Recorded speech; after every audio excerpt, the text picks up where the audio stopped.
Hello. Alors, je voudrais faire une vidéo sur la plus grande leçon que m'ont apporté mes expériences de mort imminente en 2016. Pour ceux qui ne me connaissent pas, je fais un bref résumé. J'avais en 2016 une quantité astronomique de diagnostics. Donc, voilà, le radiologue m'avait dit préparez-vous, évitez de protéger vos enfants si vous en avez de ce qui va suivre. Bon, en gros, il m'annonçait que c'était foutu, quoi.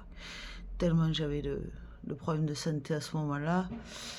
Effectivement, j'avais les jambes glacées, décolorées, blanches comme le frigo, le cœur à 180 au repos. Avant que je sois en fauteuil roulant, d'où je m'en suis sortie par des années d'études, en dormant, j'ai fait une expérience de mort imminente par nuit sur 3 nuits d'affilée. Je suis allée jusqu'au point de la proposition de réincarnation.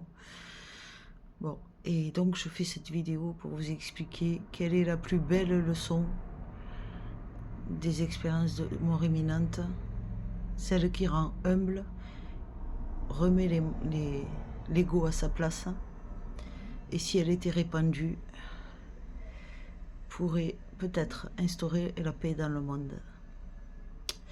Ce que j'ai compris, c'est que, alors il y a un moment où on est vraiment juste avant de se réincarner, où on voit tout, on sait tout, on comprend tout, avec une hauteur monumentale.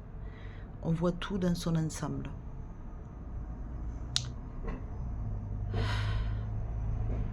C'est toujours dur de me remémorer cette période-là de ma vie, en fait. Essayer de ne pas craquer. Alors, ce que j'ai compris, c'est que la vérité, et là je vais choquer beaucoup de gens, la vérité n'existe pas. Ou plutôt, toutes les vérités existent. Ça dépend du regard et de l'expérience de chacun et du moment où il en est dans sa vie. Alors, si vous faites un retour sur votre passé, vous pourrez mettre en conscience que 5 ans en arrière, vous n'aviez pas les mêmes perceptions de votre entourage, de vos fréquentations, de la vie, du système politique, financier. Pourquoi? Parce qu'entre-temps, vous avez eu des nouvelles données, des nouvelles expériences qui ont changé votre prisme de perception. Donc, qu'est-ce que Dieu? Dieu, c'est nous tous, le tout, qui s'explore lui-même comme sur une boule à facettes, où il peut être sur divers cases de la boule à facettes.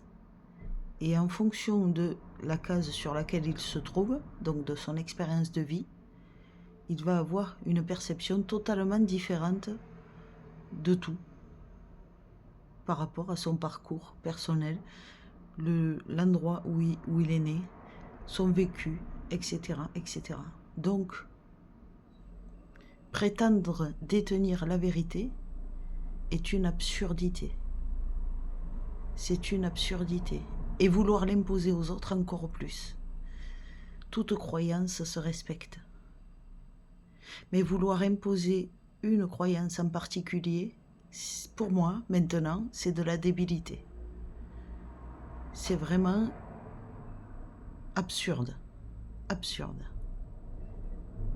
Donc les concours de bip incessants des complotistes, des merdias, des philosophes, de tout le monde, c'est absurde. C'est absurde. Donc, ça encourage quoi? Ça encourage à être humble et ça encourage à la tolérance. Parce que ce qui est vrai pour quelqu'un ne l'est pas pour quelqu'un d'autre et c'est tout à fait normal et ça se respecte. D'où ma subjugation quand je vois des gens qui créent des vidéos uniquement pour pour médire de certaines personnes parce qu'ils n'ont pas les mêmes croyances. Tu crois détenir la vérité absolue? Quelle vérité? Quelle vérité? Si je te change de place sur la boule à facettes, hein? Si je te mets un petit noir sur qui crève la dalle en Somalie, tu vas avoir la même perception de la vie que si je te mets dans la peau de Bill Gates? Quelle vérité tu as? Quelle vérité tu prétends avoir? Toi-même, tu changes de vérité d'année en année. Mais au moment où tu crois en avoir une, tu veux l'imposer aux autres et tu veux même tuer pour essayer de défendre ta vérité. Tu défends qui? Tu défends quoi? Tu défends qui réellement? Voilà. Je vous laisse méditer là-dessus.